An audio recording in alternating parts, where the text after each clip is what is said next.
Good evening, ladies and gentlemen. This is BattleSwine with another reading of a new element. I am once again here with Sir Longshanks and the Royal Queen Afro. Excuse me. Let me get a drink of water here. Am I famous now?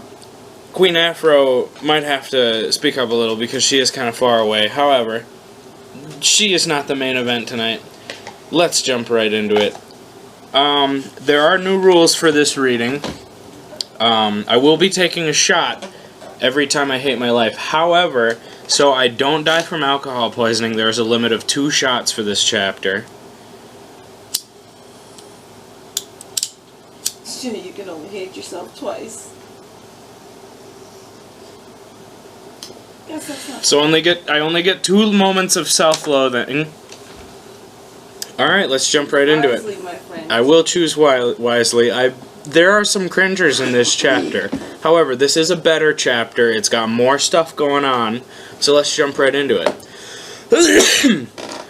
How long until he gets here? I don't know, Spike. He should have been here by now. Just to clarify, I gave up on doing voices because I gave up on doing voices. He should have been here by now. Oh, I hope nothing happened to him. Nurse Redheart fussed. The young dragon and she were currently biding time at a table at the hay barn, receiving pointed looks from one of the waiters every few minutes. Finally, Redheart's crowd scanning paid off. There he is, Spike. She pointed a hoof down Main Street. Sure enough, the strange biped could be seen, weaving through the market day crowd with what could appear to be a lavender sack of potatoes slung over his back, drawing much more attention than he had this morning. Indeed, several ponies screamed and fled. Setting the lavender deadweight down in the chair beside him, the creature took a seat in the last available spot, filling the table's 4 chairs. What's up, Miss Tasty?" he said in an obvious greeting. He grinned with his sharp teeth, obviously in a better mood than he was this morning.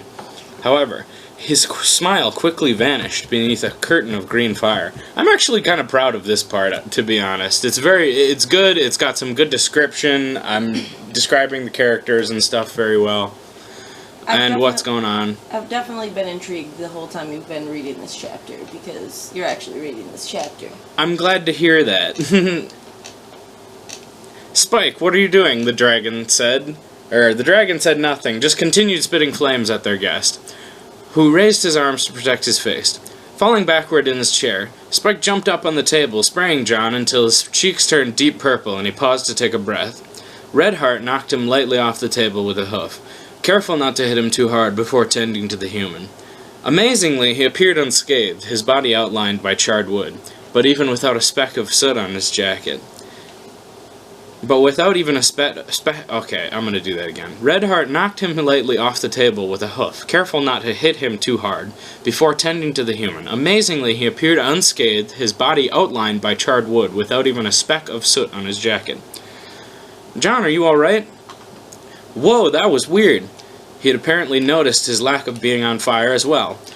He stood and examined his still glowing outline on the floor. Then he did the unthinkable. He simply shrugged right at his chair and sat back down. Fire-breathing iguana. Now I've seen everything. Also, fire-breathing iguana sounds like a good name for a band.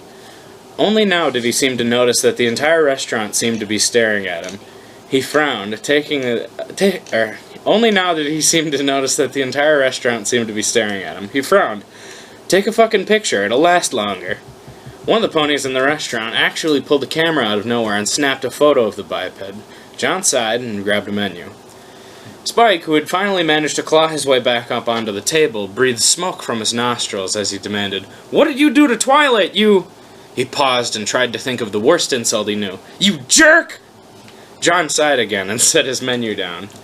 The iguana talks. I stand corrected. Now I've seen everything. Or I haven't seen everything. Whoopsie. He answered Spike's question. I didn't do anything to her. I just told her that I was an alien, and she said something along the lines of, "Holy shit, John, you're an alien? That is so cool, I just might lose consciousness." And then she passed out. The nurse looked at him concernedly. Now, why would you tell her a silly thing like that? Because it's true. Here. He pulled out the strange black device he always carried with him from his pocket, holding it up for her to see. Haven't you ever seen anything like this? Anything like me? He tapped at the device and it began to glow. He tapped a few more times and began showing her his face. A mottled green, blue, and brown and white sphere turned slowly on its axis, strangely shaped continents spinning endlessly in a sea of stars. This is my planet. We called it Earth. It's in the Sol system, Milky Way galaxy. Heard of it? No? Didn't think so. Honestly, it was making me a little homesick. I haven't been here for 24 hours and I've already missed the mud ball. I swallowed the pain and locked it in that special chest where I keep all my real emotions. I turned the phone off and tucked it back in my pocket, explaining further. Man, John is a fucking edgelord, dude.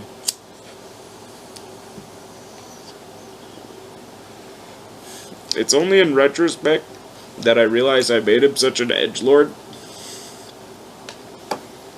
But, well, that's not worth a shot, though. That's kind of cringy, but that's not worth the... I don't hate myself over that. I showed Sparky the same thing, and she made a couple weird noises, then keeled over. Honestly, the only thing I was currently sure of was that I wasn't on Earth anymore. Nothing seemed right here. Not only was it the fact that I saw mini-horses with wings pushing clouds around, including the gay blue one I saw from the show. That's right, I said gay blue one. This is John talking, not me. I just want to disclaim that. That kind of shit just plain doesn't happen on Earth. But I had a feeling in my gut that this was not the planet I was born on. It's difficult to describe. I sighed. But don't worry, I'll show you a trick I learned from my friend Dutchie. I dipped my fingers in my water glass and flicked the water at Sparky's unconscious face. Her eyes flicked open with a gasp.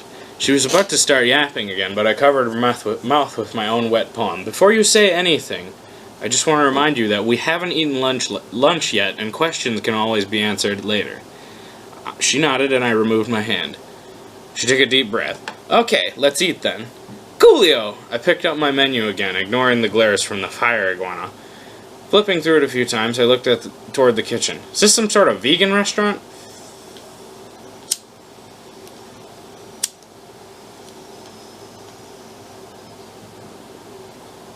What do you mean, Judd? Red inquired from her menu. There's no dairy or meat products on this menu. There aren't even any eggs or fish. Dairy or meat products? What the hell are hay fries? Hold on, meat as in... I heard her swallow loudly before finishing in a tiny voice. Flesh? Yeah, and one thing that bothered me in a lot of human and Equestria stories was it was a lot of vegans, a lot of vegetarians, and I don't know if that was just something I noticed or...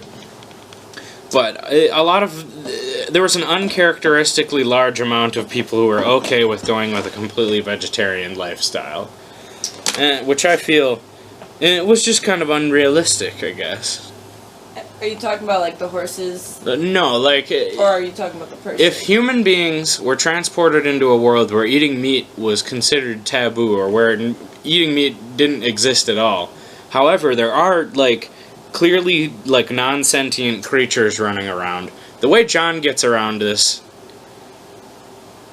Okay, well, I'm not gonna say anything, obviously, because you guys haven't heard this, but...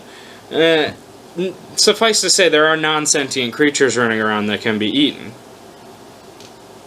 Okay. So, like, even if they weren't okay with it, there's a way to get around it that is still, like, morally, quote-quote, acceptable. Mm-hmm.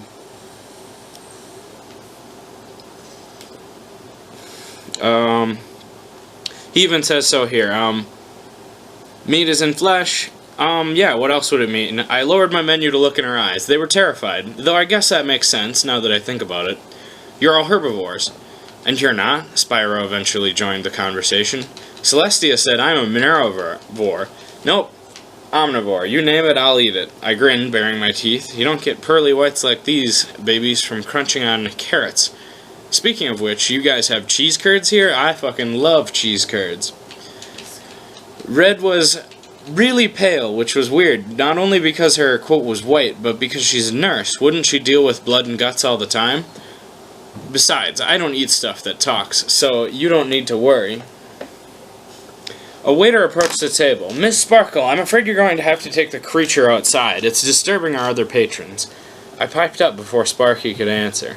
If the other patrons are disturbed, they can rightly piss off. Now, if you're through insulting me, I'll have the fried cheese curds.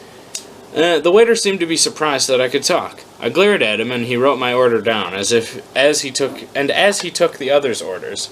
Sparks ordered first. I'll have the daisy sandwich. Barney Jr. went next. I'll have an order of hay fries. And finally, Red. Just a salad for me, thank you. The waiter wrote all this down, cast me a fleeting fearful glance, and cantered away. I turned to Red. Is everybody here but you an asshole? An asshole? I'd explain, but I don't think that's proper table conversation. It's a term for someone who's not very pleasant. I decided to start defining things in child terms because of their naivety. There was an awkward silence. I leaned back in my chair and put my hands behind my head, staring at the open sky. I saw a bird fly above me, green and gold. I'd never seen one like that, and I felt something spark inside me, like a little animal stirring back to life. It took me a second to put a name to it, and when I did, I was surprised at the results. Oh, John, why are you such an edgelord?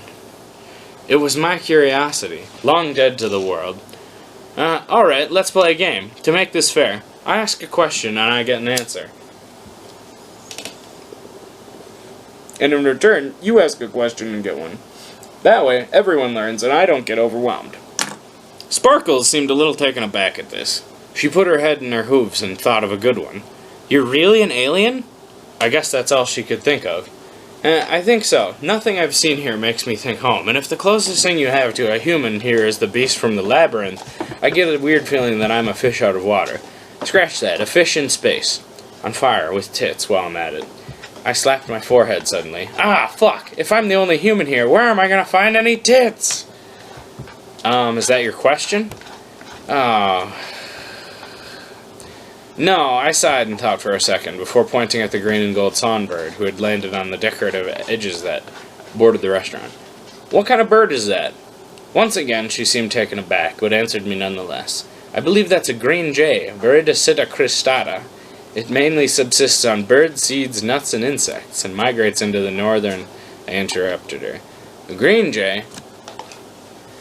And since he's a bird, he'd be a green jay pecker. I think I'll call him Aaron Rodgers. I then chuckled quietly to myself. To my surprise, the bird flitted off of its perch in the hedge, and I lighted on my pointed finger. However, my new equine acquaintances seemed to be more confused by my cheesehead humor than by the bird's behavior. And you actually called the cheesehead humor, too. Yeah, I mean, you gotta love the Packers, man. They got a lot of fucking... They got a lot of trophies, dude. You gotta they got the gold trophies, man. Hey, only publicly owned team too. Yeah, dude. I mean, you gotta love them, dude. You know, they're the only way we know how much the NFL spends. Sorry, a little offshoot. Because they're the only one who has to publish their books. This is a talk show, dude. You are my guest. Yeah. No, that's how I know how much fucking how much the budgets are every year for the NFL teams and everything. Nice. By the Packers statements. Green Jay. And since he's a bird, he'd be a Green Jay pecker. Chuckle quietly. Holy shit, I said quietly. It just sat there for a moment, cocking its head to one side before hopping up onto my head. What do I look like, St. Francis? It chittered a few times before settling down in my hair like a nest. It didn't seem to plan on moving soon. Sparkly McGee seemed uncertain. Can I ask a question now? Sure, ask away, I replied, careful not to move my head too much. How did you get here? How did I get here? For the first time today, I began racking my brain for details.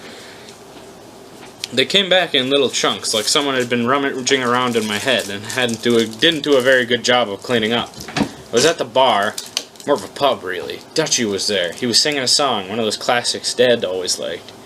Now John at the bar is a friend of mine. I don't want to read that part. And a girl with red eyes, probably contacts. It's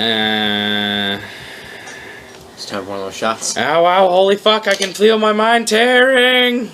I'm saving it for a part that comes up, but yeah, I'm worried I might not run into it before I might have to do something here. Okay, hold on. We're going to do a quick check of the chapter. I haven't read any of this stuff in a long time.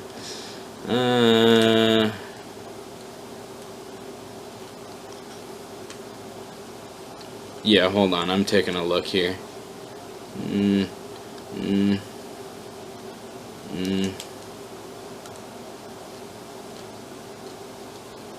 Okay, yeah, no, we gotta... that's worth one. That's worth one. Okay, to something. What? To fucking the Dark Lord. May he consume us all, and may his blinding, fiery corruption consume us all. You know, like let's just make the Dark Lord a part of your life today. Cheers, everybody. Woo! Goes down smooth. Ow, ow, ow, holy fuck, I can feel my mind tearing! Suddenly, John clutched his head and began grunting loudly. His chair scooted backwards as his legs kicked involuntarily. His eyes shot open and there was an ancient dark light in them. His grunts became words. Red eyes, dreaded lies, red balloons and sulphur skies, he growled. Twilight quickly pulled out a quill and notepad, scrawling everything she was saying. Other than that, everyone at the table was too shocked to move. A cosmic clown, the chaos crown, he turned this world upside down. He coughed wetly before continuing, his hands curled into claws. You're both so fucking wrapped, I feel like it's story time. It is, man. He coughed wetly before continuing, his hands curled into claws. But he's not done with his fun, nay, his devilish tricks have just begun. The claws that were his hands once again flew to his face. I'm getting really descriptive here, but I feel like at heart I'm a movie director. I'm going for the shots like Kubrick. Everybody's got to see. If you don't see what I'm trying to give you, then it doesn't work out. There's no point in... Anyway. For his childish game, he'll take the blame. The chosen one cannot be tamed. John flew into coughing fit, grabbing a napkin and hacking into it. All of this had been rather quiet, his chair scooting back being the loudest part. Those in the restaurant who had noticed were pointedly ignoring him.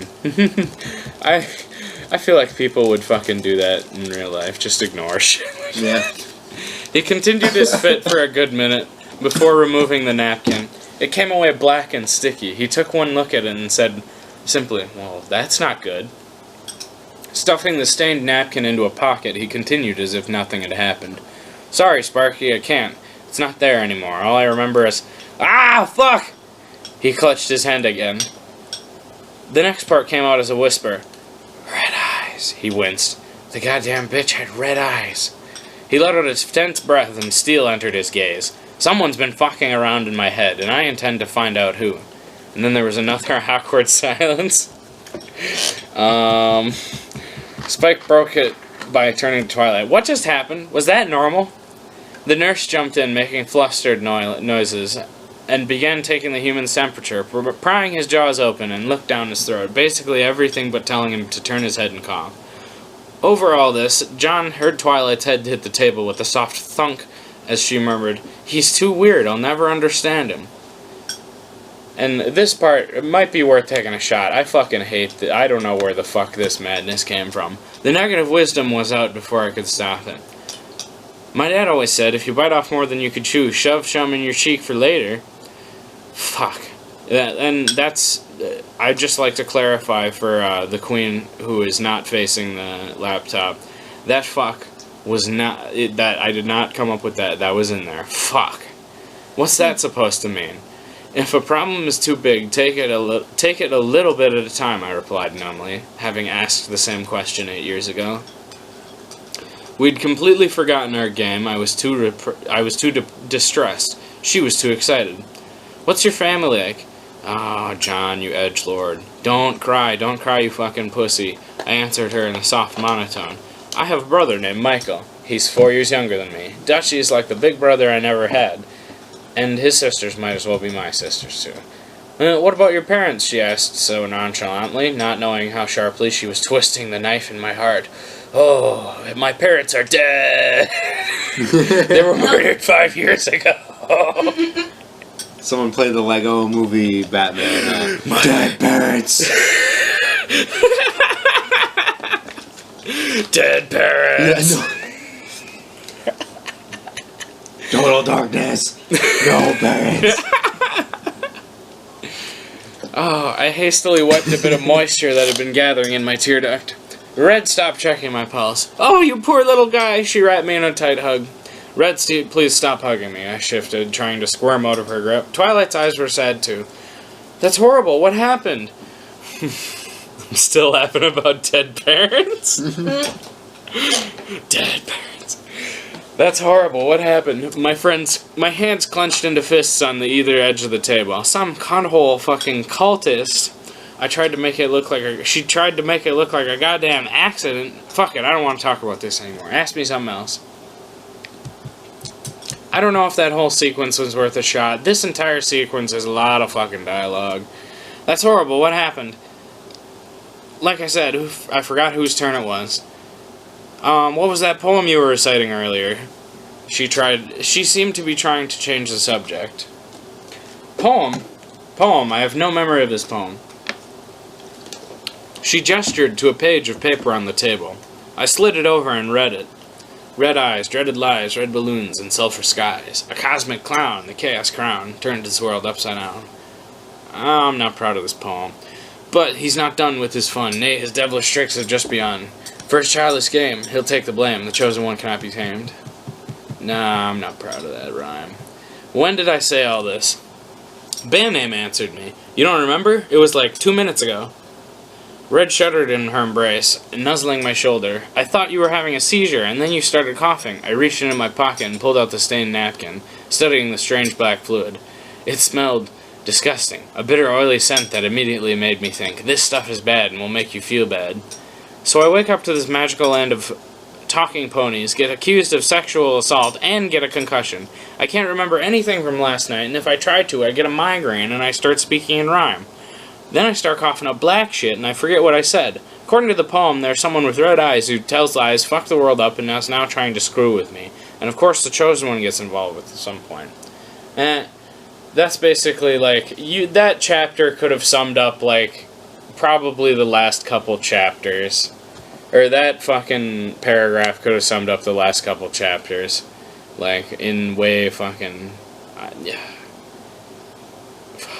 Spark was mumbling under her breath. Red eyes, dreaded lies, chaos crown. If I didn't know any better, I'd say that sounded like Discord.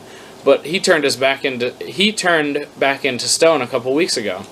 I don't know who that is, but I'm assuming they're a cock squeeze. I noticed the waiter approaching our food. Bottom line, shit's fucked, and it's not entirely my fault. That's a pretty good place to stop.